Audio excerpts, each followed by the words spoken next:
Okay guys, थोड़ा सा introduction हम लोग पढ़े थे केमिकल काइनेटिक्स का, और उसमें फर्स्ट टॉपिक हम बोले थे कि स्टार्ट करते हैं, लेकिन बोले थे कि नेक्स्ट क्लास में स्टार्ट करेंगे। तो मेरा फर्स्ट टॉपिक कौन सा है? Rate of reaction, rate of chemical reaction. इसको हम लोग शॉर्ट फॉर्म में क्या बताए थे? ROR। तो फर्स्ट ऑफ ऑल किसी भी केमिकल रिएक्शन का रेट निकालना जो कंसिडर किया जाता है वो सारे केमिकल रिएक्शन है। कोई एक पर्टिकुलर रिएक्शन है जिसका हम लोग रेट निकाल सकते हैं और किसी का निकालने की जरूरत नहीं है। जैसे अगर काइनेटिक्स के थ्रू बात करते हैं हम लोग, काइनेटिक्स के थ्रू, तो केमिकल रिएक्शंस को 3 पार्ट्स में बांटा गया है, डिवाइड किया, क्लासीफाई किया 3 पार्ट्स में। फर्स्ट पार्ट है आपका वेरी फास्ट रिएक्शन, उसके बाद वेरी स्लो रिएक्शन, और एक रेट मेजरेबल रिएक्शन जो मॉडरेट फॉर्म में होता है। मॉडरेट जो ज़्यादा फास्ट ना हो ना ज़्यादा स्लो हो। तो काफ़ी फास्ट जो रिएक्शन है, जनरली आयोनिक रिएक्शन काफ़ी फास्ट होता है जो आप जानते हैं। तो आप उसको क्या करें, एक दूसरे में मिलाएं कि वो तो आयंस में टूटा और फट से प्रोडक्ट में फॉर्म कर गया। ये सब फास्ट रिएक्शन होता है। तो इसका भी रेट मेजर नहीं किया जा सकता है, प्रैक्टिकली करते नहीं है। क्यों करने जाएं? क्योंकि उसकी कोई यूज ही नहीं कर पाते हम लोग रेट निकालने में, इसलिए उसका इस्तेमाल नहीं करते। सेकेंड है आपका वेरी स्लो रिएक्शन। तो जैसे एग्जांपल ले लो रस्टिंग ऑफ आयरन, काफ़ी स्लो रिएक्शन, काफ़ी समय के बाद जाकर तब रस्टिंग लगता है आपका। ये एक ऑक्सीडेशन फिनोमेना है जो आप जानते हो। तो इसका भी हम लोग रेट मेजर नहीं करते हैं। तो रेट मेजर हम लोग बस उसी का कर रहे हैं जो न ज़्यादा फास्ट हो न ज़्यादा स्लो हो, जिसको हम लोग कहते हैं मॉडरेट फॉर्म। और उसी का रिएक्शंस का इस पूरे चैप्टर के अंदर हम लोग रेट मेजर करेंगे। तो यहाँ जो फर्स्ट टॉपिक हम लोग स्टार्ट करने जा रहे हैं आपको, वो है rate of chemical reaction, otherwise rate of reaction, जिसको हम लोग शॉर्ट फॉर्म में ROR कहते हैं, जो आपको पहले भी इंट्रोडक्शन में क्लास में बताए थे। तो इसके अंदर हम लोग 2 फॉर्म को रेट मेजर करेंगे, एक एवरेज रेट और दूसरा इंस्टेंटेनियस रेट। दोनों को देखेंगे क्या है। एवरेज रेट में क्या है, दोनों पहले समझ लो बात को, कि एवरेज रेट हम लोग लार्ज इंटरवल ऑफ टाइम्स में निकालते हैं। लार्ज इंटरवल, क्योंकि टाइम के डिपेंडिंग ही हमको काम करना है। और instantaneous rate small interval of time में निकालेंगे। दोनों में थोड़ा सा चेंज आएगा, देखेंगे क्या चेंज आता है। तो रेट ऑफ रिएक्शन जो है आपका, जो आप जैसे भी हम आपको बताए हैं कि रेट ऑफ रिएक्शंस के अंदर चेंज इन कंसंट्रेशन होगा, रिएक्टेंट साइड का हो अदरवाइज प्रोडक्ट साइड का हो, विथ रेस्पेक्ट टू टाइम। तो change in concentration of product और reactant with respect to time, that is called rate of reaction. अब देखते हैं रिएक्टेंट और प्रोडक्ट में क्या है। तो रिएक्टेंट प्रोडक्ट तो आप जानते ही हो, तो हम लोगों ने यहाँ यूज किया है, जैसे हम लोगों ने बताया एक ROR, जिसमें भी बता दिया आपको कि change in concentration of reactant और product with respect to time. और उसी रिएक्शन का रिएक्टेंट और प्रोडक्ट चेक करेंगे जो किस फॉर्म में हो, मॉडरेट फॉर्म में हो, न ज़्यादा फास्ट हो न ज़्यादा स्लो हो। चलो एक एग्जांपल्स के थ्रू इसको हम अच्छे से समझते हैं। 1-2 एग्जांपल इस पर पुट करते हैं और तो देखते हैं। तो मान लो, चलो एग्जांपल ले रहे हैं कि 2A प्लस 3B। सिर्फ 1 मिनट, थोड़ा सा रुक जाओ, ज़्यादा बेहतर है कि आप थोड़ा सा समझ लो बात। 2 चीज़ समझ लो यहाँ से। चलो अगर हम मान लें कि in dt time, in dt time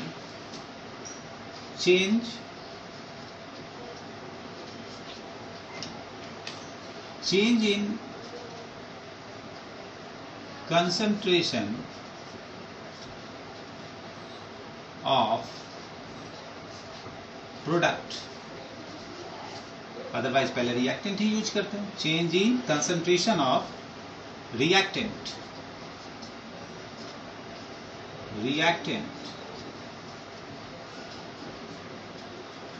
is equal to, हम लोग दे रहे हैं क्या, ये सब क्या कर रहे हैं हम लोग, लेट कर रहे हैं, ये याद रखना, ये लेट कर रहे हैं।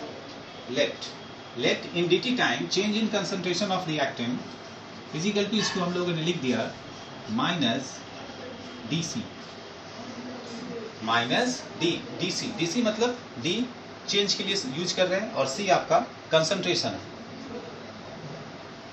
तो पर यूनिट टाइम पर अगर निकाल दे, अगर हम लोग पर यूनिट टाइम पे निकाल दे तो क्या आएगा, DC बाय DT माइनस में आएगा। तो ये जो मेरा टर्म आया ना रेट, इसी को अगर हम रिएक्टेंट की बात करें तो रेट को क्या कर रहे हैं, R से डिनोट कर रहे हैं। तो rate is equal to reactant side का क्या चेंज करके दिखा रहे हैं हम लोग, माइनस DC बाय DT। ये आया, क्यों आया ये टेक्निकली या लॉजिकली अभी हम बताएंगे आपको कि माइनस DC बाई DT क्यों आया। तो ये जो माइनस में आया दैट मीन्स माइनस कब बताते हैं, जब आपका क्या होता है, डिकम्पोज कर रहा हो सब्सटेंस, डिकम्पोज कर रहा हो आपका कोई सब्सटेंस, अदरवाइज डिसएप्रियंस कर रहा हो। डिसएप्रियंस मतलब क्या होता है, एप्रियंस मतलब दिखा बनना, दिखता है जो, डिसएप्रियंस जो खत्म हो रहा है। तो इसी को हम लोग बोलते हैं रेट ऑफ, इस पूरे टर्म को हम लोग बोलते हैं rate of disappearance, rate of disappearance, otherwise बोलते हैं रेट ऑफ डिकम्पोजिशन। समझ गए बात को, rate of disappearance otherwise rate of decomposition. तो अगर कोई DT टाइम में रिएक्टेंट का कंसंट्रेशन जो चेंज हो रहा है वो माइनस में हो रहा है, तो टाइम पर यूनिट टाइम पर निकाल दिए तो रेट निकल गया माइनस DC बाई DT। ये किसका निकला, रिएक्टेंट का निकला। तो अब इसी को अगर हम, ये हो गया ना, प्रोडक्ट पर अगर इसका इस्तेमाल करें तो करें इस्तेमाल, इसको मिटाएं, मिटा दे। एक मिनट, इसी को हम लोग ने क्या किया, रिएक्टेंट को हटा दिया यहां से और यहां पर हम लोग लिख दिया, अब यहां पर क्या लिख दिया, अब हम लोग प्रोडक्ट, हम लोग ने रिएक्टेंट का देखा, अब लिख देते हैं यहां पर क्या, हम लोग प्रोडक्ट लिख दिया हम लोग। तो ये माइनस किस में कन्वर्ट हो गया, प्लस में, ये माइनस किस में कन्वर्ट हो गया, प्लस में, तो ये भी माइनस यहां से हटेगा और ये आ जाएगा किसमें, DC बाय DT। तो क्या समझ में आई हमको बात, कोई रिएक्टेंट जो चेंज हो रहा है किसमें, प्रोडक्ट में, तो निश्चित तौर पर जो भी रिएक्टेंस होगा उसके बीच का जो बॉन्ड्स होगा वो सब टूटेगा। तो टूटेगा तो रिएक्टेंट अपने आप को क्या करेगा, डिसअपीयर कर लेगा, डिकम्पोज कर लेगा।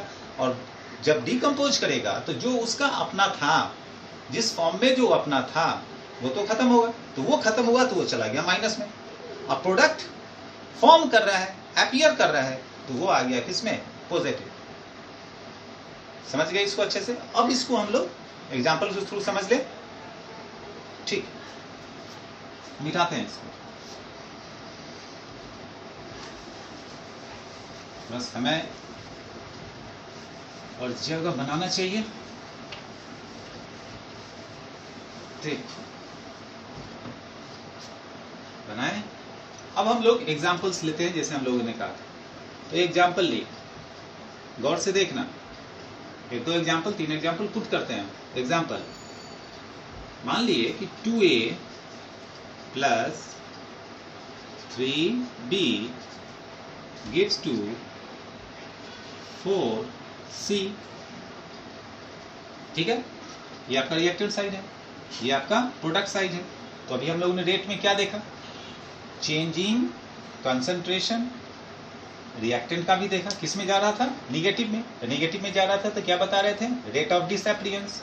तो इसका लिखे हम लोग, तो इसका रेट लिखते हैं हम लोग। और वो भी क्या निकाल रहे हैं अभी, ठीक है, अभी बोले थे ना, एक एवरेज और दूसरा इंस्टेंटेनियस। तो अभी हम लोग एवरेज निकाल रहे हैं। तो एवरेज अगर निकालते हैं, लिखते हैं यहाँ rate average, AB rate average is equal to, reactant side है तो क्या लिखेंगे, सो देखो 1/2 del A divided by del T। किसका लिखा हम लोग, किसका लिखा, A का, ठीक है। उसी तरह इसका लिख सकते हैं, जिस तरह है उस तरह ही हम यूज कर रहे हैं। ये किस में आया ये किस में आया, माइनस में। चलो उस तरह अब B का लिख देते। B का अगर लिखे तो B का भी क्या लिखेंगे, minus 1/3 del B divided del T। दोनों का निगेटिव में आ गया। तो अब प्रोडक्ट का अगर रेट निकालना हो, वो भी कैसा निकाल रहे हैं, एवरेज निकाल रहे हैं, तो प्रोडक्ट का निकाल रहे हैं तो क्या लिखेंगे प्रोडक्ट का? प्रोडक्ट तो किस में रहना है आपका? पॉजिटिव में ना, तो पॉजिटिव में करते हैं। तो क्या हो जाएगा ये? Plus 1/4 del C by del T। सबका निकल गया ना अपना अपना रेट।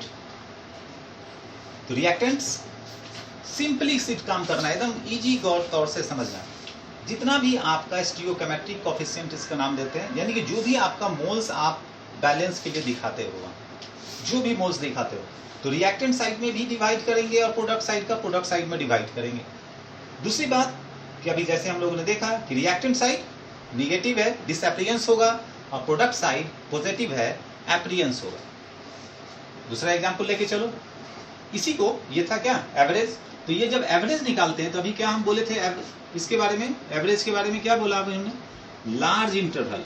ये याद रखोगे, लार्ज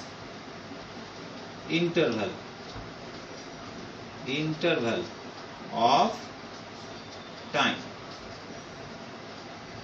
किसी का भी जो हम लोग निकालेंगे कंसंट्रेशन, उसका लार्ज इंटरवल ऑफ टाइम हुआ तो हम लोग वो एवरेज रेट निकालते हैं। समझ गए बात? और अगर इंस्टेंटेनियस निकालना हुआ, लार्ज इंटरवल, इसको मिटाते हैं इसको, ठीक है ना?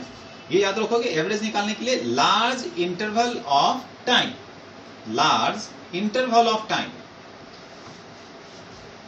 अब अगर हम लोग निकाले इसी का इंस्टेंटेनियस, शॉर्ट में लिख दिया हम लोगों ने, तो अब इसको कैसे यूज करेंगे सो देखो, गौर से देखना। होना सब चीज इसी तरह है, यूज कैसे किया? -1/2, यहाँ ये डेल है वो कैपिटल है, तो कैपिटल के लिए हमेशा लार्ज का यूज करते हैं। अब इसको स्मॉल कर दिए तो dA/dt। ठीक इसी तरह इसका इस्तेमाल कर ले तो 1/3 dB/dt। ठीक इसी तरह इसका इस्तेमाल कर ले तो क्या लिखेंगे? Plus 1/4 dC/dt। दोनों में डिफरेंस दिखा। और इसके लिए जैसे उसका हम लोग कहें क्या? लार्ज इंटरवल, तो ये होगा क्या आपका? Instantaneous small interval of time, small interval of time. और एवरेज के लिए क्या लिखे थे हम लोग? लिख देते हैं फिर यहाँ लार्ज इंटरवल ऑफ टाइम। समझे बात को? तो दोनों का निकालने का ये एक तरीका है, चाहे आप रिएक्टेंट साइड का निकालो, अदरवाइज उसको प्रोडक्ट साइड का निकालो। ये हमेशा याद रखना कि रिएक्टेंट साइड निगेटिव है, जितना मोल्स दिया हो उस सब के साथ डिवाइड करते आना है। अगर मान लो यहाँ मोल ना दिया हो तो 1/1 कर देंगे या ना लिखेंगे, आपकी इच्छा है। 1 लिखते नहीं है, आप भी मत लिखो, तो 1/1 कर दें या ना लिखें। जिस तरफ हो, प्रोडक्ट अगर हो पॉजिटिव में, रिएक्टेंट अगर हो निगेटिव में, एक डिसएप्रियंस करेगा, दूसरा एप्रियंस होगा। एवरेज निकालेंगे अगर तो लार्ज इंटरवल ऑफ टाइम पर निकलता है एवरेज, इंस्टेंटेनियस निकालेंगे तो स्मॉल इंटरवल ऑफ टाइम पर निकलेगा। दोनों के सिंबल में चेंज करेंगे, ये कैपिटल डेल्टा से यूज करेंगे, ये स्मॉल डेल से यूज करेंगे। क्लियर है? क्लियर है? समझे बात को? अब देखो मिटा रहे हैं, और अब देखो एक चीज और, इसी को मिटाएं। ठीक, मिटा।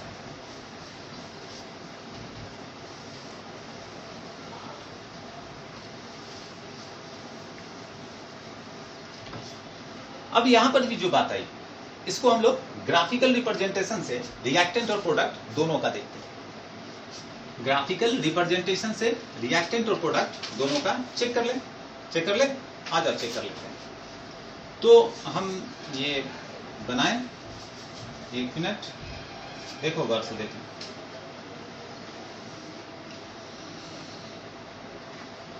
दोनों का बना रहे हैं, रिएक्टेंट का भी बना रहे हैं और प्रोडक्ट का भी बना रहे हैं, ठीक है। गौर से देखो, यहां हम लोगों ने लिख दिया, यहां देखना अब एक चीज हमेशा याद रखना इस चीज को, ठीक है। कंसंट्रेशन ऑफ रिएक्टेंट, ये स्क्वायर ब्रैकेट जो हम लोग डालते हैं ना, ये कंसंट्रेशन का साइन है और ये आपका टाइम, ये हो गया कंसंट्रेशन, ऊपर लिख देते हैं कंसंट्रेशन ऑफ रिएक्टेंट और ये हो गया आपका टाइम। अब देखो इसका ग्राफ गौर से, क्या हो रहा है, रिएक्टेंट साइड क्या हो रहा है, एपिरियंस या डिसएपिरियंस, यानी कि टूट रहा है या आपस में जुट रहा है, टूट रहा है ना, यानी कि डिसएपिरियंस हो रहा है। तो ग्राफ इसका क्या होगा, डाउनफॉल होगा। गौर से देखना जरा,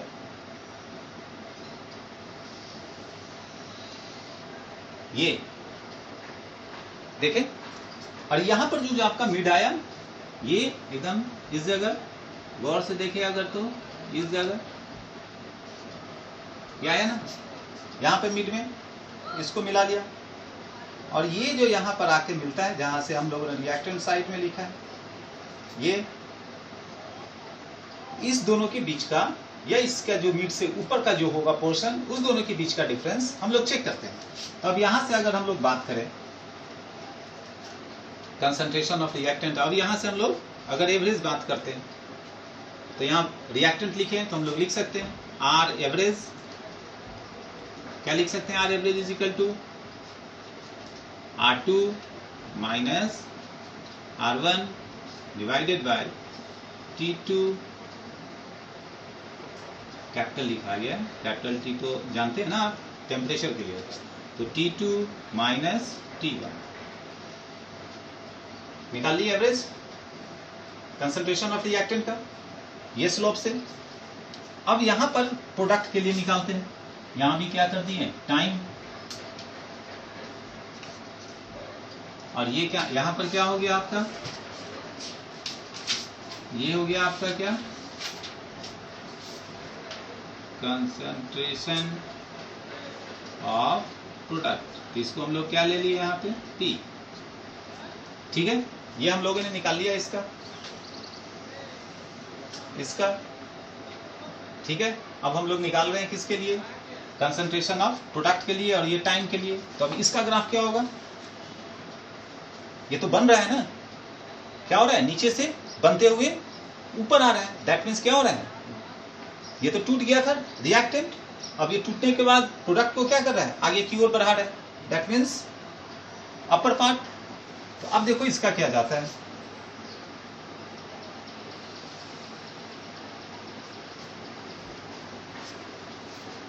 और यहां पर जो आएगा आपका ये पोर्शन जो हम लोगों ने लिया है, सबसे अपर, सबसे ऊपर, यहां पे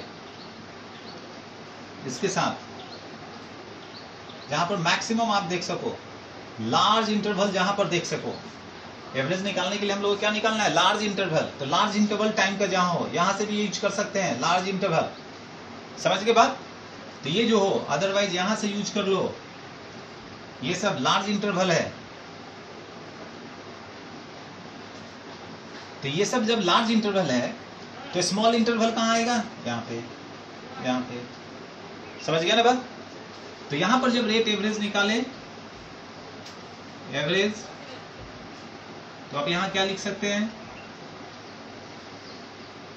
ये निगेटिव में था,